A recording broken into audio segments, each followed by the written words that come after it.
আমরা প্রতিনিয়তই কিন্তু সজাগ দৃষ্টি রাখছি।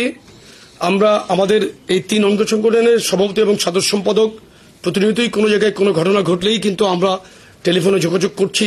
কোনো জায়গায় আমরা ফিজিক্যালি আমাদের তদন্ত টিম পাঠাচ্ছি।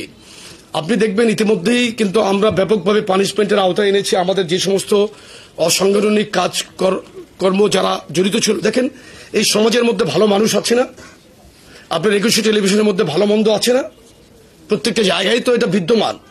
সুতরাং সংগঠনের মধ্যে যেই গুটি কতক পার্সেন্টেজ কিন্তু খুবই মাইনর একটি পার্সেন্টেজের মধ্যে কিন্তু আমরা আছি। আর আপনি দেখেন, পতিত ফ্যাসিস্ট আওয়ামী লীগের দোসররা কিন্তু আজকে জামাত ইসলামীর আশ্রয়ে গিয়েছে কিংবা এনসিপিতে গিয়েছে বা অন্যভাবে কিন্তু কোনোভাবে বিভিন্ন জায়গায় প্ল্যাটফর্মে তারা ঢোকার চেষ্টা করছে।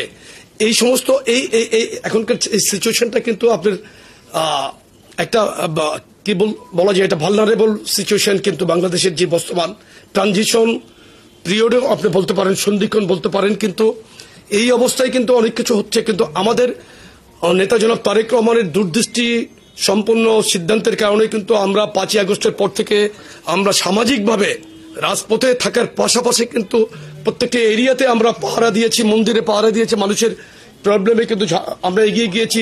আমরা পুলিশ স্টেশনের মধ্যে আমি নিজেও আমাদের প্রত্যেকেই এখানে যারা সিনিয়র নেতৃবৃন্দ শীর্ষস্থানীয় নেতারা কিন্তু আমরা গিয়েছি থানা পুলিশ স্টেশনগুলোতে, তাদেরকে আমরা সহযোগিতা করেছি।